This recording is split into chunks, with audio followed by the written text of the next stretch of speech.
reflexão bíblica vai ser, sejam bem-vindos os nossos visitantes de internet, né? Nossos visitantes da nossa página do Instagram, que Deus abençoe. E o nosso desejo é que o lugar onde você está, você possa ter a oportunidade de ter um encontro com o Senhor e a palavra dele possa encontrar você em uma atitude de completa abertura para a ministração do Espírito e que o Espírito ministre na sua vida também. Sendo possível, esteja com a gente. Pessoalmente é sempre melhor, mas se você não pode hoje, que esse lugar onde está seja propício, né, para adoração e para a meditação bíblica nesse momento. Nossa meditação hoje, nós estamos na reta final do Antigo Testamento. Tá? Tem vários livros que você pode ler nessa reta final, livros de 1 capítulo, de 3 capítulos, de 6 capítulos, que são os profetas menores, e são chamados menores justamente porque são livros pequenos. E tem gente que nunca leu o livro bíblico, então tem a oportunidade. Por exemplo, hoje a gente vai ter a leitura de Jonas. Semana que vem, nós vamos estar em Miqueias, Naum, Abacuque, e aí a gente vai até Malaquias. Temos aí aproximadamente 7 semanas até o final do ano. Daqui para frente. Pelo menos até o final do ano, que eu digo, até o dia 22, que vai ser o nosso culto de Natal. Então, 7 semanas. Então, vamos ter 7 profetas daqui para lá, e a gente encerra com chave de ouro. Se você não está acompanhando a leitura bíblica, você pode começar agora, no livro de Jonas. Hoje nós vamos ler todo o capítulo 2 do nosso livro de Jonas. Uma família bonita chegando ali. Sejam bem-vindos. A família de Jonas. Livro de Jonas, família de Jonas. Boa noite. Jonas capítulo 2, do versículo 1 ao 10. Ok?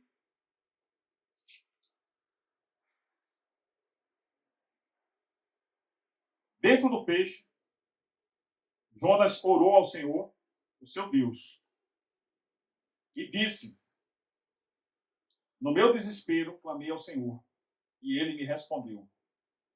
Do Sheol, gritei por socorro, e ouviste o meu clamor. Lançaste-me nas profundezas, no coração dos mares e correntezas, formavam um turbilhão ao meu redor. Todas as tuas ondas e vagalhões passaram sobre mim.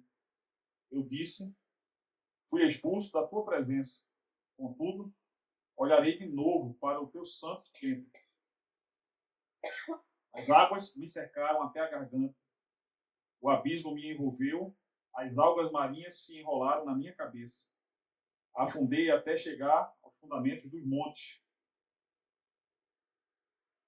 A terra embaixo, cujas trancas me aprisionaram para sempre.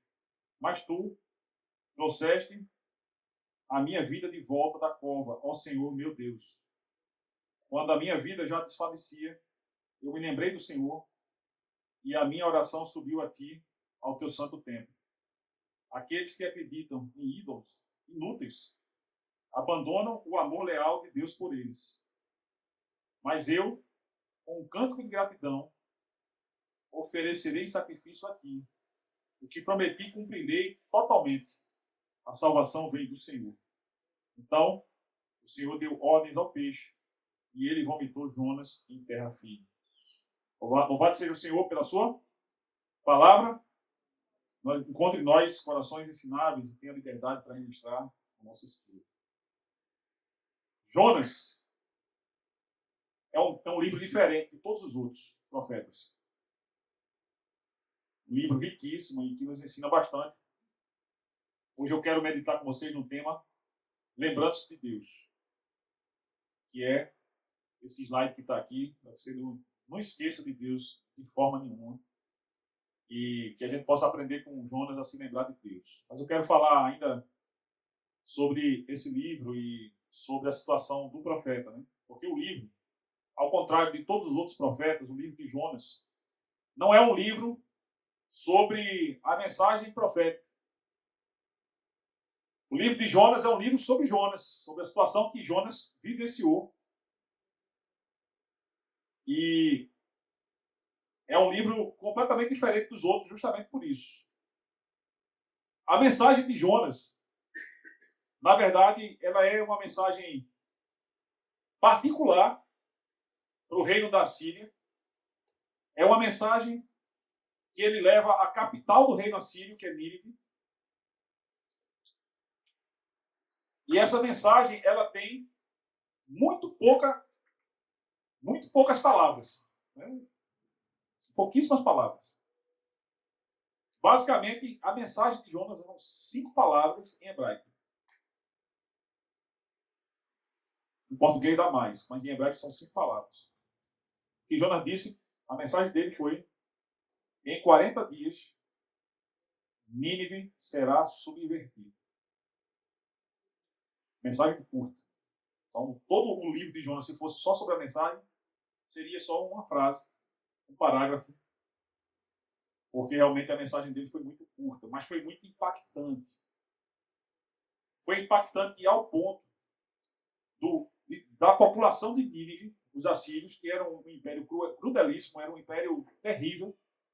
As pessoas foram ouvindo aquela mensagem e as pessoas foram se quebrantando diante de Deus, como era costume entre os orientais, rasgando as roupas, vestindo pano de saco, colocando terra sobre a cabeça, que era a forma que eles tinham para expressar quebrantamento, humildade diante da divindade. E quando eles recebem o profeta, e o profeta ele vai pregando, as pessoas vão se arrependendo, isso chega até o rei. E o rei decreta um jejum nacional e que todo mundo fizesse aquilo que ele também estava fazendo. Mas é uma mensagem que, além de ter falado muito ao coração daquelas pessoas que foram alvo da mensagem profética, foi uma mensagem que mudou muito, transformou muito a própria mentalidade de Jonas, que era um profetazinho, vou falar assim, profetazinho no bom sentido, tá certo? Mas um homem difícil. Tá? Um homem difícil. Um homem de um caráter difícil. Como tantos que a gente tem nos dias de hoje, talvez até um de nós sejamos assim, ou alguns de nós. E eu quero começar falando um pouco sobre isso. O próximo slide ele nos mostra, né? Esse aqui nos mostra exatamente como era Jonas. Vocês conseguem perceber aqui nesse slide? O que é que tem, meu irmão? Portugal, né? Ela fez uma viagem para Portugal comigo e eu peguei uma contramão descendo o estacionamento e ela só via uma seta assim. Ela falou, a gente tá na contramão.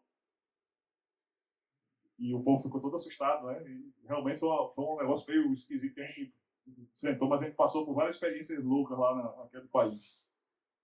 Mas andar na contramão é um negócio extremamente perigoso. E era essa a ideia de Jonas. Era andar na contramão. O capítulo 1 diz que Deus chamou aquele profeta. Esse profeta ele é citado no livro das Crônicas. Ele pregou para Jeroboão II, o mesmo rei para quem Amós pregou. Só que o conteúdo das mensagens dele foi diferente. Né? Jonas prometeu vitória para Jeroboão II e Amós derrota. Então, a mensagem de Amós meio que anulou a de Jonas e não dá para saber se ele profetizou o correto ou o errado, mas era um cara de caráter duvidoso, rebelde. Era um homem indisposto, indisponível. Era um homem que vivia em rebelião contra a palavra de Deus, apesar de ser um profeta.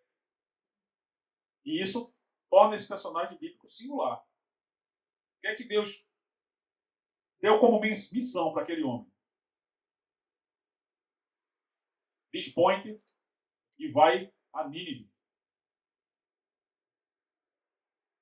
E prega que depois de 40 dias eu vou destruir aquela cidade.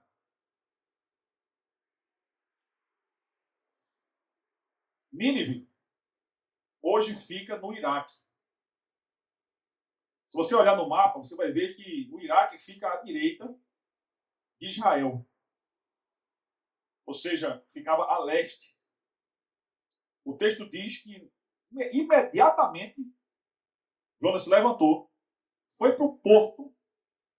Ele não precisava de um barco para ir até Nínive, porque era terra. E aí ele foi para o porto e pegou um barco no sentido contrário. Ninguém sabe exatamente onde é que ficava Tarsis, mas alguns dizem que é uma região que fica hoje na Espanha, que hoje está situada na Espanha, ou seja, oeste. Então Deus manda ele ir para leste, imediatamente ele se levanta e vai para oeste. Ou seja, o caso de Jonas é uma prontidão para fazer o contrário daquilo que Deus mandou. Tiago diz que todo homem seja pronto para ouvir. E saber ouvir é uma qualidade muito importante de quem teme a Deus. A gente leu aqui no livro de Provérbios, né, que o temor do Senhor é a expressão da sabedoria que vem de Deus. E a gente tem a sabedoria quando a gente ouve a Deus. Às vezes a voz de Deus faz nosso coração gelar. Eu acho que aquela mensagem de Deus gelou o coração dele. Por quê?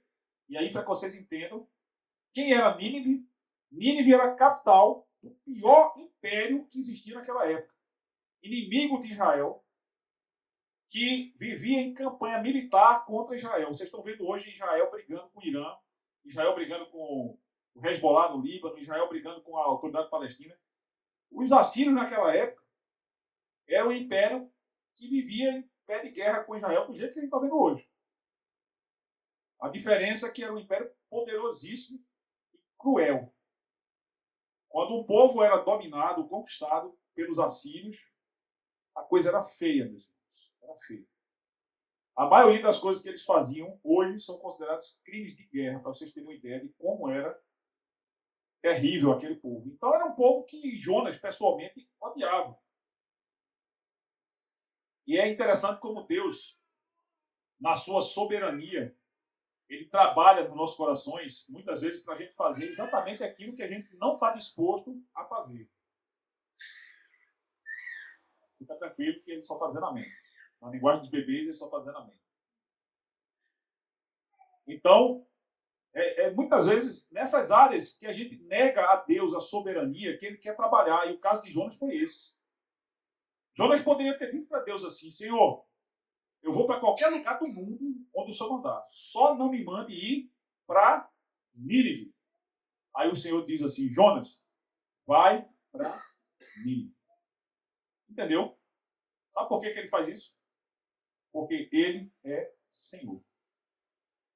Então, tome muito cuidado quando você, no seu coração, você tiver reservas. Certo? Aí eu vou pregar o evangelho para qualquer pessoa, menos para aquela pessoa. Cuidado. Porque, frequentemente, para ensinar você sobre a soberania dele, ele vai pedir para você fazer exatamente aquilo que você se nega a fazer. Foi exatamente o que ele fez com Jonas. Vai para Nínive. Jonas não foi. Foi para Tarsis. Significa dizer que Jonas se coloca em pecado. O pecado, meus irmãos, é a rebelião contra Deus. Tudo que desagrada a Deus ou tudo que contraria a vontade de Deus é pecado. Pecado não é uma palavra muito complicada de se entender. O salário do pecado é a morte. O dom gratuito de Deus é a vida eterna em Cristo Jesus, mas o salário do pecado é a morte. Sempre foi assim, desde Adão. No dia que vocês pecarem, vocês morrerão. E eles morreram. Não morreram fisicamente, mas morreram espiritualmente. A evidência disso. Fugiram da presença de Deus envergonhados. O caso de Jonas é um pouco diferente, porque ele foge da presença de Deus, mas foge com altivez, com soberba, ao ponto de ele entrar no barco. Lá no capítulo 1 de Jonas a gente percebe, né, que ele entra no sótão do barco e aí deita e dorme. Quer dizer, é um cara não somente vai para o lugar oposto, mas não tem problema nenhum nem para dormir. A palavra diz que um crente deve consultar o travesseiro, a sua consciência. deve estar limpa no momento de dormir. Ele estava em pecado e com a consciência não limpa, mas anestesiada. Ele dorme profundamente. Aí Deus age, meus irmãos. Aí Deus age para ensinar. E esse livro é um livro tão diferente dos outros, porque é um livro em que os improváveis vão acontecer. Esse livro nos conta que havia um profeta rebelde a Deus e um bando de gente ímpia temendo a Deus.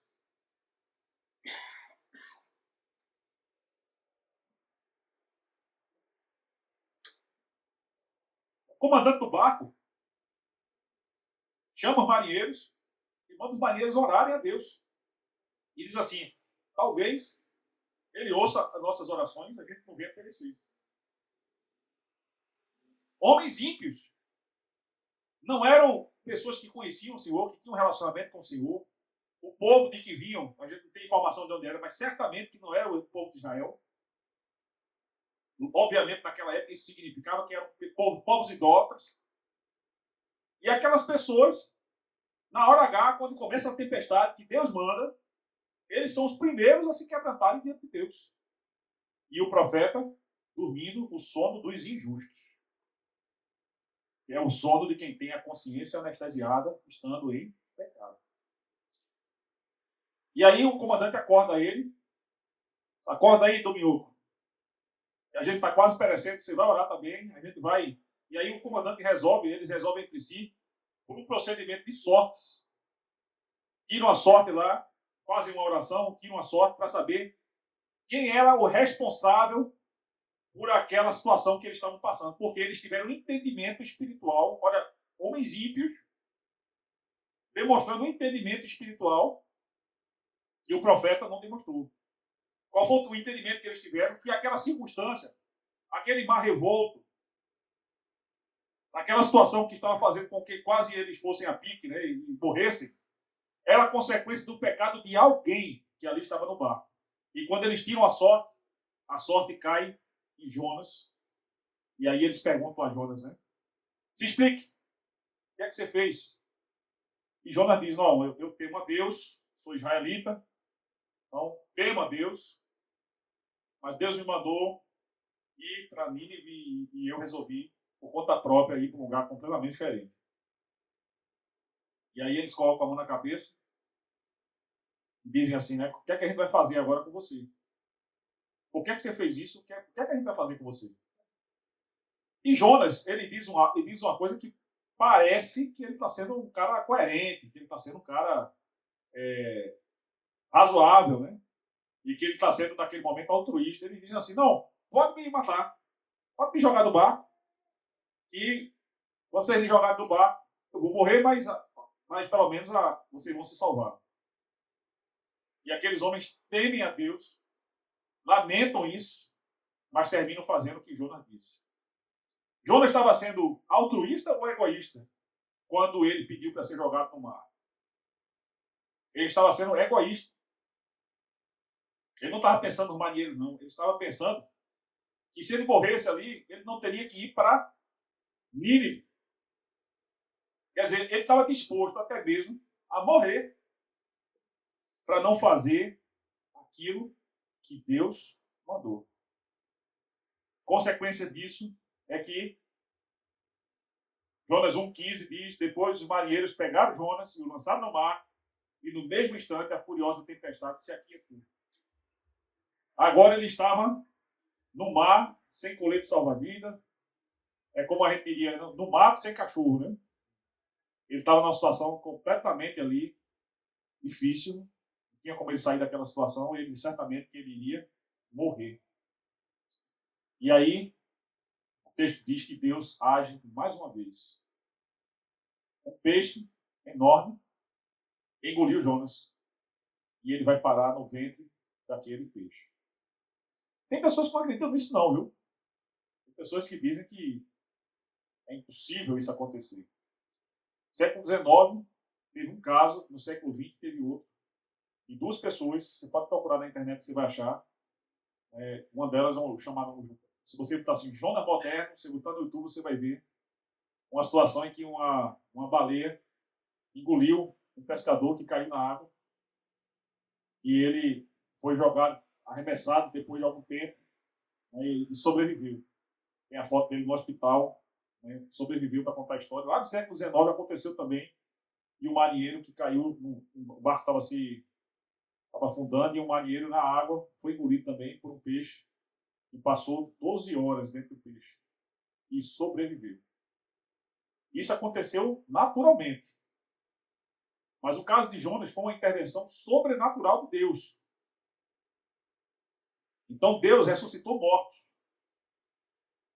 E foi o próprio Deus que providenciou que aquele peixe engolisse aquele homem. Então, quando ele entra na barriga daquele homem, pela boca daquele peixe, não homem não, né? Daquele peixe, quando ele vai parar no ventre daquele peixe, nesse momento existe um quebrantamento do coração de Jonas. Nesse momento, Jonas cai em si e se arrepende do seu pecado. E ele ora. E o que é que Jonas nos ensina sobre a oração? Em primeiro lugar, tema da nossa mensagem de hoje, é nesse momento que ele lembra de Deus. O tema da nossa mensagem de hoje é lembrando de Deus. A gente vai aprender a lembrar de Deus com Jonas. Jonas lembra de Deus quando a vida dele está por um fio. Só quem já teve a vida por um fio, eu já tive, já falei para vocês antes aqui, é que sabe o que Jonas passou.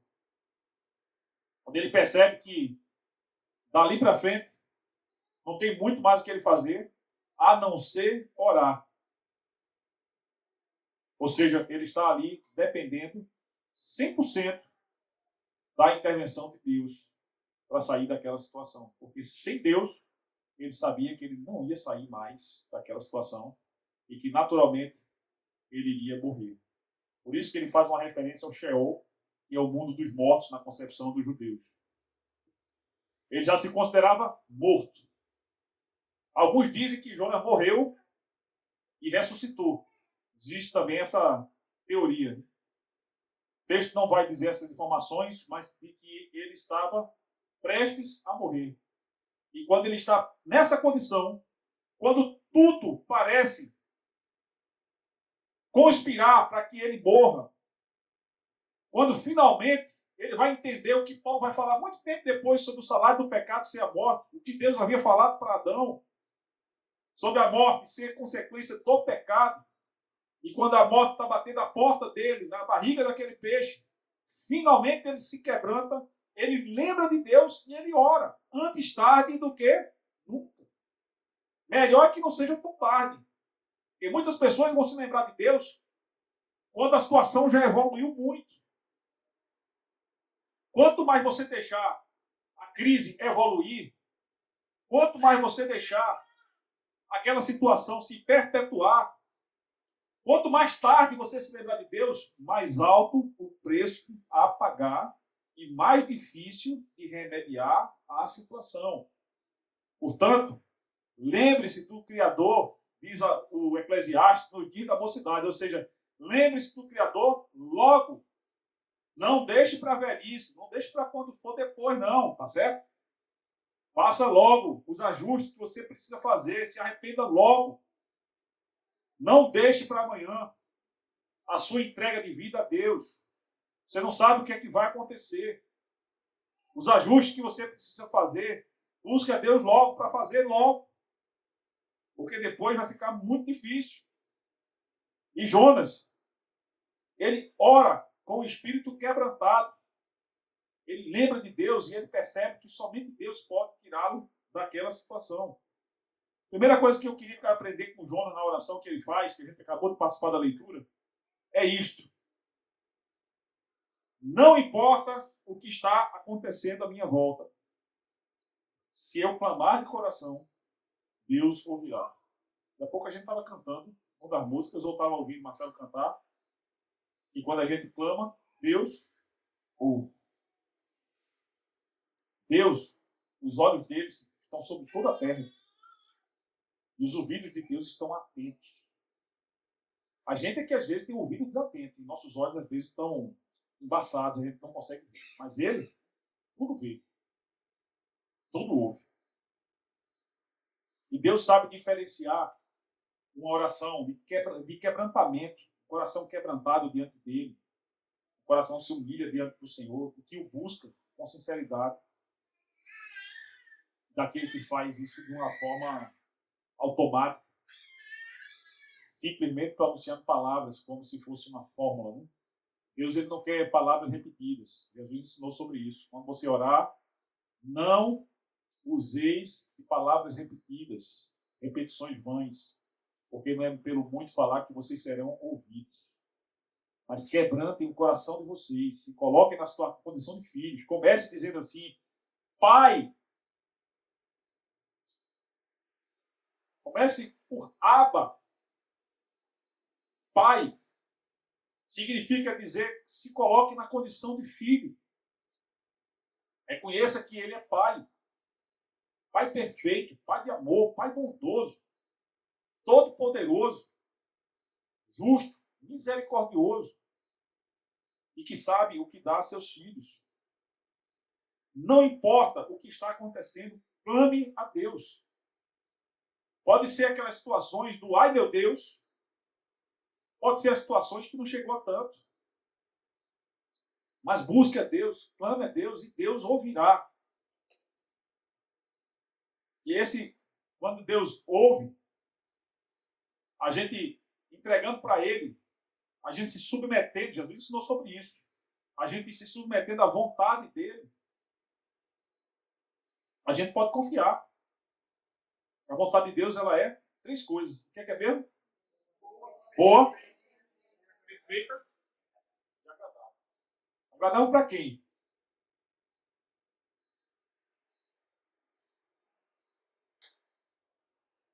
Para Jonas, não parecia nada agradável a vontade de Deus. Ele não queria para Nínive. É assim mesmo que Deus faz. Pode até parecer que a vontade de Deus não é agradável, mas ela é. Grega. E quando você entrega para Ele, confie. Como Jonas. O que é que Jonas poderia fazer naquele lugar onde ele se encontrava? Primeiro, aquele peixe engoliu ele e foi para águas profundas. Então, se ele saísse naquele momento da boca do peixe, se o peixe vomitasse ele naquele momento, ele não sobreviveria. Então, naquele momento, ele passa com o pouco oxigênio que havia, ausência de luz, lugar úmido, cheio de ácidos, para digerir os alimentos, ele estava ali para ser digerido. Né? Era o centro da vontade de Deus para a vida daquele homem. Significa dizer que, às vezes, Deus vai nos colocar diante de situações semelhantes. Não literalmente iguais, mas situações em que a gente tem muito o que fazer, nem para onde ir. Mas se a gente confiar em Deus, se a gente entregar para Ele, a gente pode descansar. O Senhor, Ele disse, deixo-vos a minha paz. Minha paz vos dou. A paz de Deus não é ausência de conflitos. A paz de Deus não é ausência de problemas. A paz de Deus é a segurança de que em toda e qualquer circunstância, Deus tem me guardado nas suas mãos. Amém? Minha vida pertence a Ele. Amém? E quando a minha vida pertence a Ele, e Ele me guarda nas suas mãos, posso descansar. É entregar para o Senhor aquilo que você não consegue resolver e aquilo que você consegue. Porque tem gente que não chegou lá no fundo do poço, como Jonas estava, aí fica agindo por conta própria, sem consultar a Deus, que é o nosso maravilhoso conselheiro. Busque a Deus, ame a Deus de coração. Então, vocês me buscarão e me encontrarão quando me buscarem de todo o coração. 2 de Crônicas 7, 15. A gente percebe que Deus ele quer que a gente o busque de todo o coração. E quando a gente o busca dessa forma, a gente encontra. Você já teve um encontro com Deus? Se existe alguém aqui hoje que nunca teve um encontro com Deus, quero dizer para você que hoje pode ser o seu encontro. Hoje pode ser o dia que você comece a rir sem um motivo especial. É a alegria da salvação, é a alegria da presença de Deus intimamente vivendo comigo, vivendo em mim. É a alegria de entender aquilo que Jonas falou a respeito de Deus, que dele vem a salvação. Além de que Deus ouve, é que quando ele ouve, ele também age. Às vezes, ele espera para agir no momento certo. E até nisso a gente precisa aprender a confiar nele. Já se disse que as respostas que Deus pode dar a uma oração são sim, não, espere. Mas o não de Deus e até o silêncio de Deus é Deus agindo em nosso favor. Tudo que ele faz é perfeito. Tudo que ele permite é a expressão da sua vontade. Boa, perfeita e agradável. A convicção de Jonas, quando ele ora, é tão grande que ele já, no ventre do peixe, ele já ora reconhecendo que Deus ouviu a sua oração, que a sua oração alcançou o tempo de Deus e que Deus o salvaria daquela circunstância. Entenda, o livro de Jonas não foi escrito na barriga do peixe, certo? Lógico que ele escreveu, ou alguém escreveu aquilo que ele relatou, depois que tudo isso aconteceu. Mas a narrativa é muito clara que no ventre do peixe, ele já agradecia a Deus pela sua intervenção. Existem algumas crenças heréticas que ainda estão presentes no mundo de hoje. Uma delas é o deísmo. Vocês já ouviram falar sobre isso. É uma concepção supostamente teológica que acredita que Deus existe, mas que Deus está na dele e eu estou aqui na minha, e que Deus não tem nada a ver com aquilo que eu estou fazendo, ele não se mete na minha vida.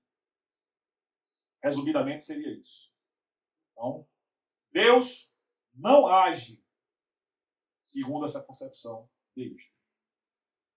A Bíblia nos ensina que Deus age. Sempre agiu e sempre agirá. No Éden, aquele casal estava lá fugindo da presença de Deus, envergonhado, reconhecendo a sua nudez, tentando remediar a sua situação. E Deus vai ao encontro deles e pergunta para eles: onde é que vocês estão? Isso é Deus agindo, gente. Não é que Deus não soubesse onde eles estavam, mas Deus queria que eles reconhecessem onde eles foram parar a partir das escolhas que eles fizeram. Isso é como alguém que, como aquele rei, né? Que quando Daniel estava na cova de um leão, de manhã ele vai, abre a cova e grita: Daniel. É como alguém que está dando a mão para você sair daquela situação. E assim Deus faz. E tem feito. Continua a fazer. Deus age. O Deus em que nós cremos é o Deus vivo. Amém? É o único e verdadeiro Deus. É o Deus soberano que na sua providência ele governa todo o universo, inclusive o mundo em que nós vivemos. Não significa que Deus anula nossas vontades. Deus não anula nossas vontades. Ele nos deu o livre-arbítrio como dom. Na sua soberania, ele nos fez livres por amor. Ele não subjuga nossas vontades. Mas de um modo que nós não compreendemos completamente,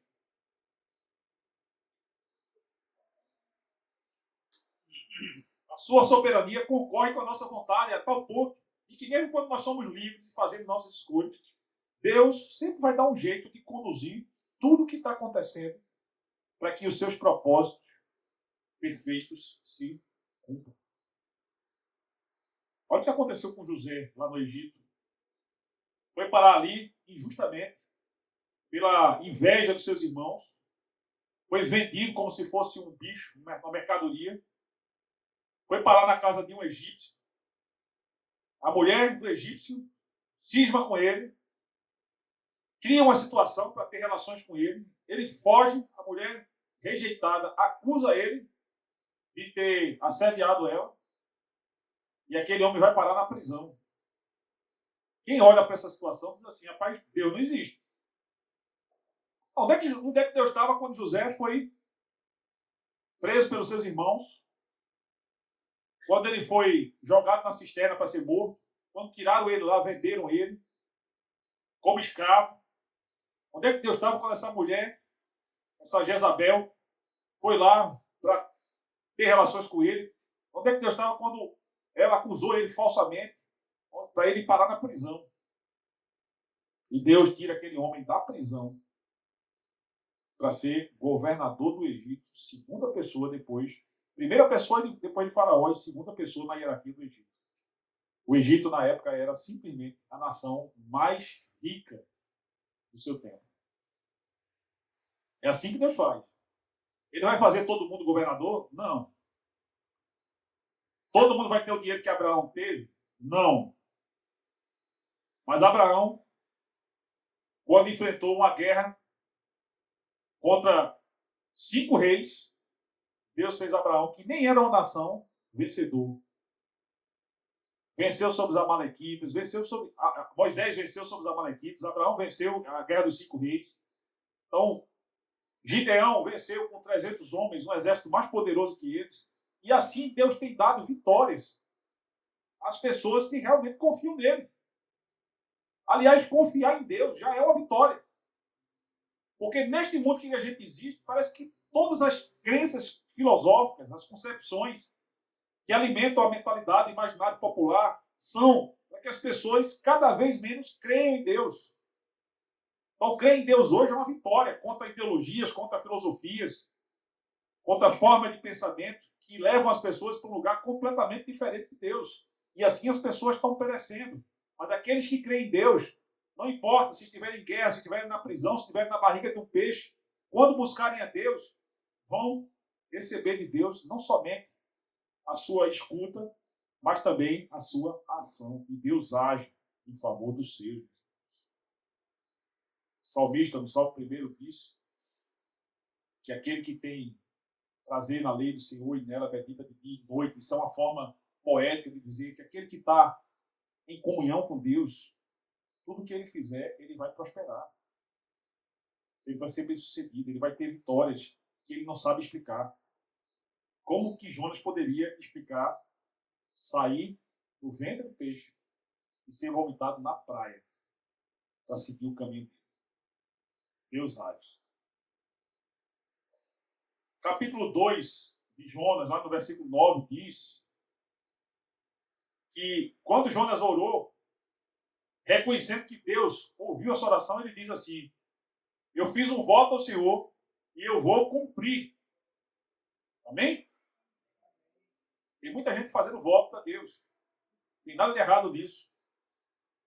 Apenas nós temos que ter fidelidade nos votos que nós fazemos.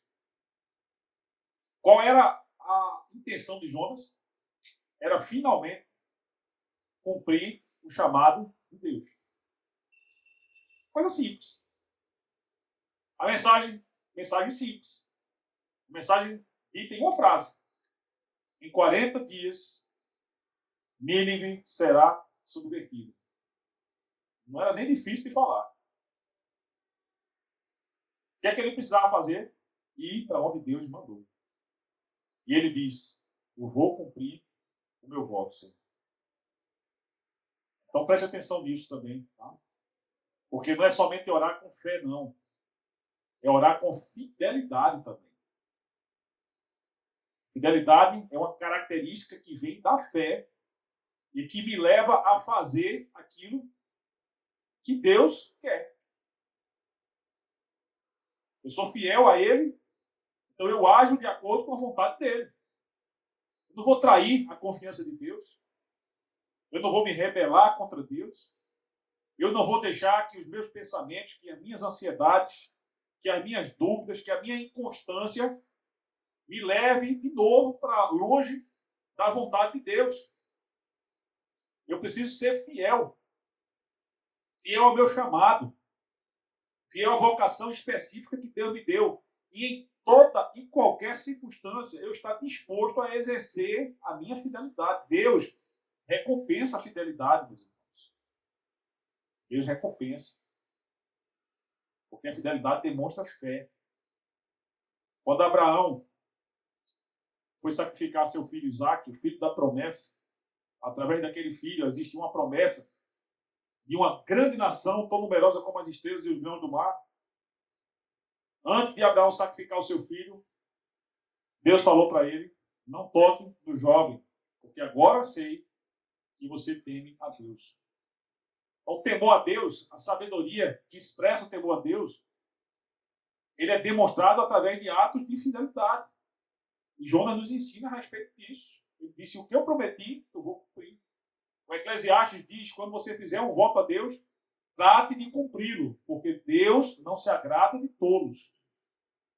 Lembro de um casal no tempo do Novo Testamento, Atos dos Apóstolos, no capítulo 5 ali, em diante, a gente vê a história de Ananias e Safira, que viviam no tempo em que a igreja estava passando por um grande avivamento, um quebrantamento, e as pessoas completamente desimpedidas de ligação com bens materiais, elas estavam ofertando generosamente no templo, de um modo como nunca tinha acontecido antes, que eu tenho a lembrança. E aí as pessoas vendiam tudo que tem. Você imagina, a pessoa tinha um apartamento aqui no bairro, vendia, chegava na igreja e dizia: está aqui, para entregar para os pobres. E isso era constante. Aí teve um casal que quis entrar, surfar na onda. E aí, senão eu também vou vender meu terreno. E aí vendeu, tinha um terrenozinho lá em Xarel. Ele foi lá e vendeu o terreno. E aí, quando viu o dinheiro que conseguiu, não sei quanto ele ganhou, mas digamos que um terreno hoje ali valesse uns 300 mil reais. Eu disse: rapaz, não vou para todo esse dinheiro, não. Vou pegar 150. Vou ficar com 150 e vou entregar 150 e vou dizer que vendi por 150. Chegaram lá e entregaram 150. Esses 150 não valeram nada. Porque foram entregues com hipocrisia, com mentira. Isso não é fidelidade. Samuel ensinou para Saul, muito tempo atrás, que Deus não se agrada tanto de sacrifícios quanto se agrada de obediência.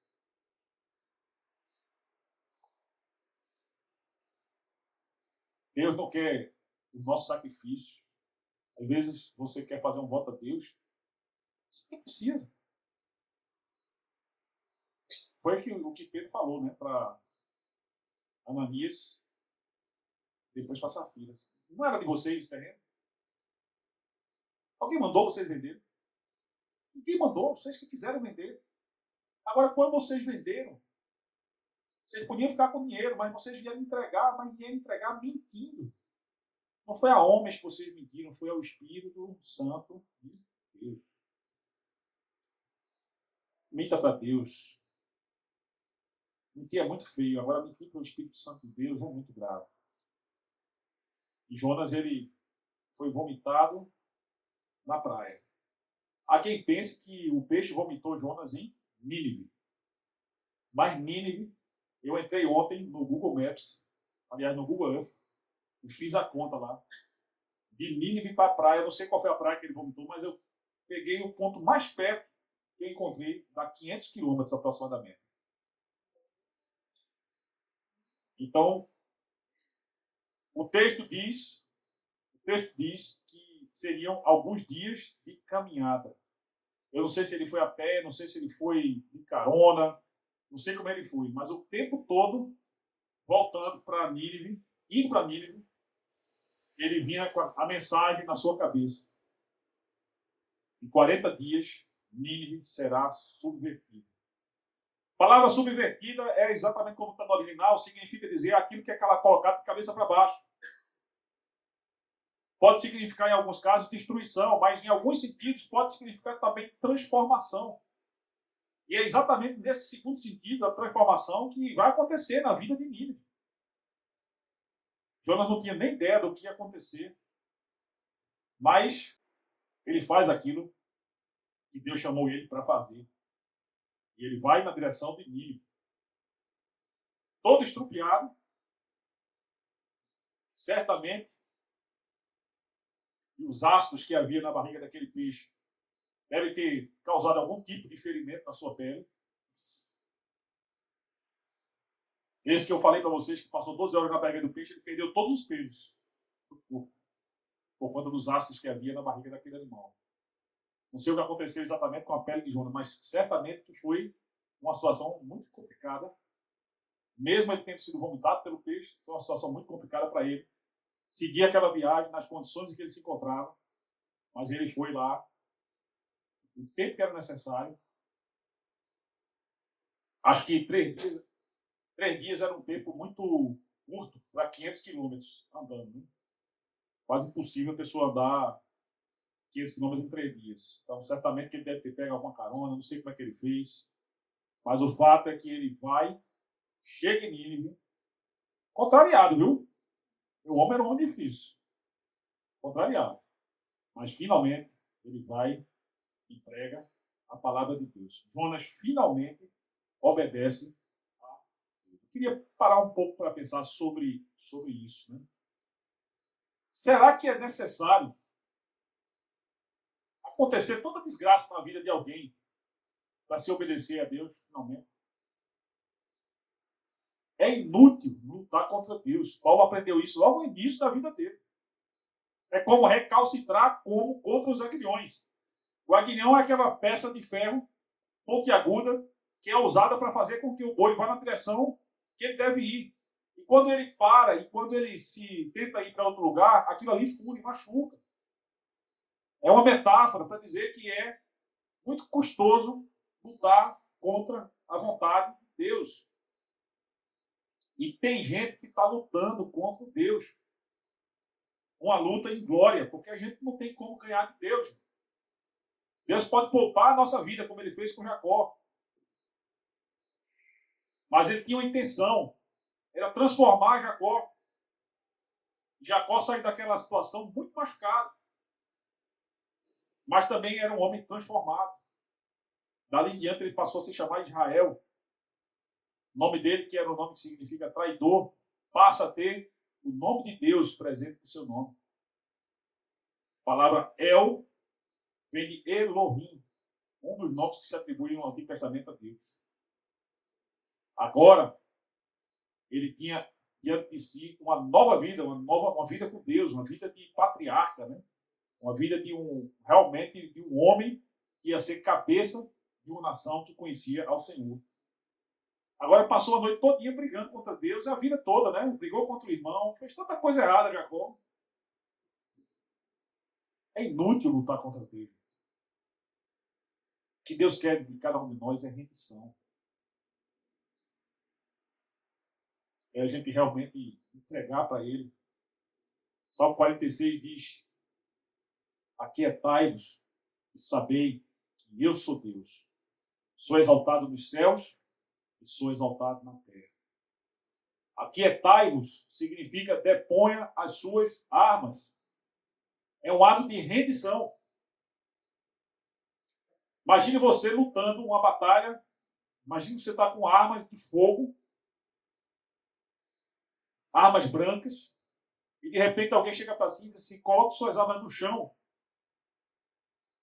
Quais são as armas que você tem usado para a sua luta diária, para a sua labuta, para enfrentar as circunstâncias adversas, os problemas do cotidiano? Quais são as armas? As armas que nós temos que usar são armas espirituais. E a rendição é básica na vida de um crente. E para quem não é crente, Renda-se ao Senhor, porque você não sabe quanto tempo mais você vai ter para que a coisa mais magnífica que pode acontecer na vida do ser humano, que é a sua rendição a Deus, finalmente acontecer. Quero dizer para você, não lute contra Deus. O preço a pagar pode ser um preço muito alto.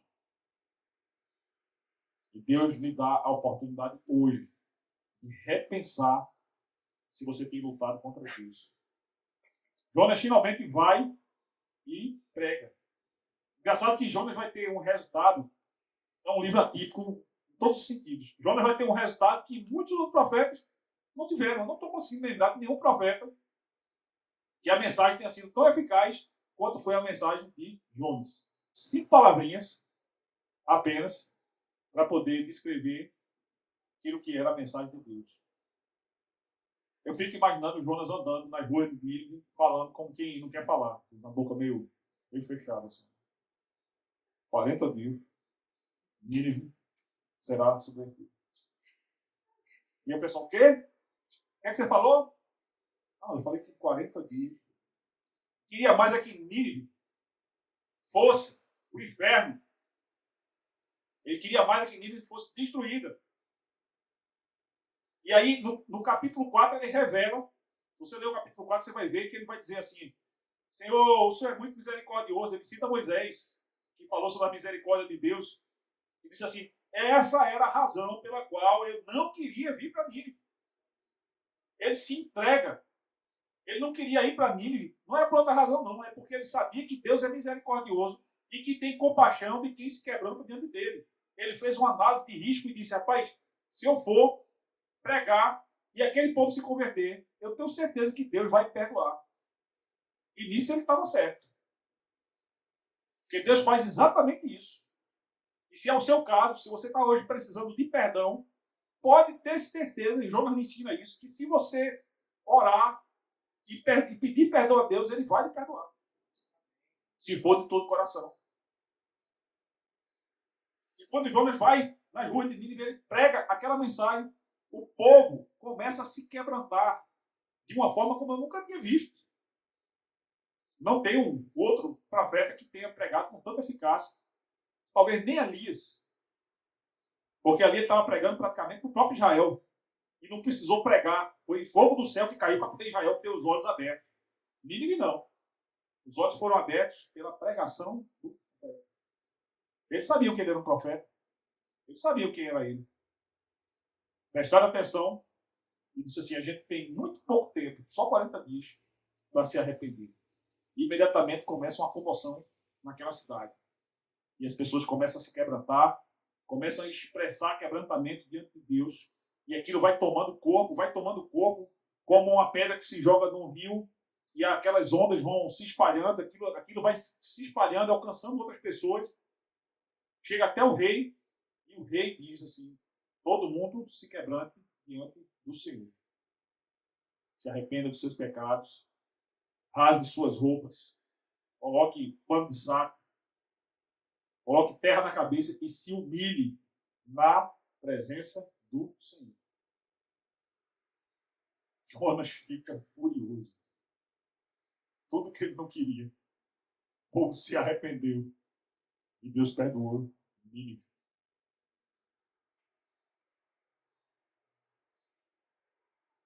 É como perdoar o que para ele parecia imperdoável. Mas não existe imperdoável para Deus.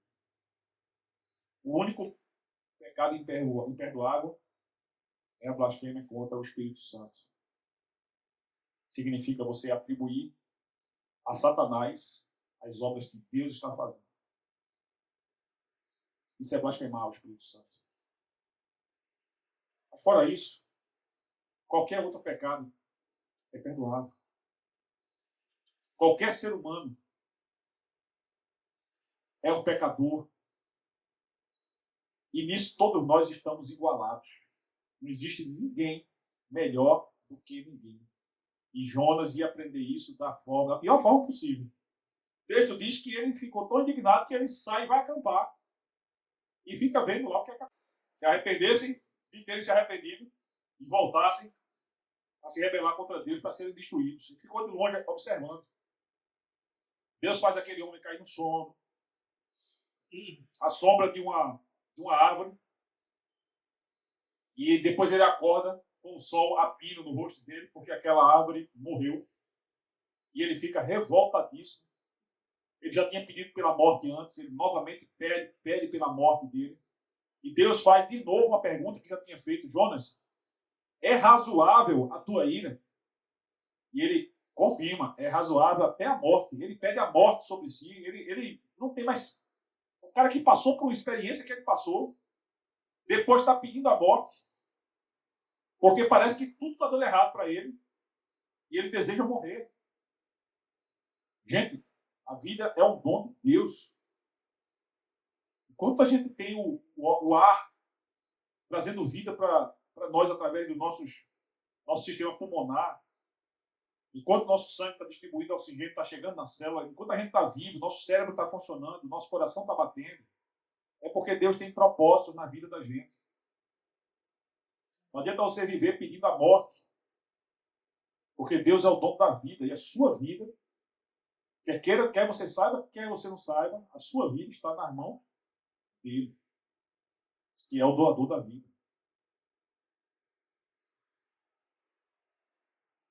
Jonas ainda haveria de aprender muito a respeito, sobre Deus. E uma das coisas que ele deveria aprender sobre Deus, quando ele se irrita contra Deus, quando ele odeia aquilo que Deus fez, quando ele não se conforma, quando ele passa a pedir a morte, Deus chama ele através daquele acontecimento e diz assim: você ficou muito sensível com a morte dessa planta que fazia sombra sobre a sua cabeça. Fui eu que fiz a planta. Você não plantou, você não regou, você não adubou a planta, mas ainda assim você teve sensibilidade por ela haver morrido. E eu não teria sensibilidade em relação ao povo de Nínive. O que é que Deus estava ensinando para aquele homem? Você, Jonas, não é melhor do que ninguém em Nínive. Paulo diz em Romanos 3:23, todos pecaram e estão destituídos da glória de Deus. Significa dizer, naquela linguagem que ele escreveu para a igreja de Roma, que tanto o judeu quanto o gentil estavam todo mundo no mesmo nível. Olha que a promessa que Deus fez a Abraão: em ti serão benditas todas as famílias da terra. Significa, a salvação vai ser por meio de ti, através do povo que vai vir de ti. Mas todas as famílias da terra que precisam dessa salvação, é misericordioso.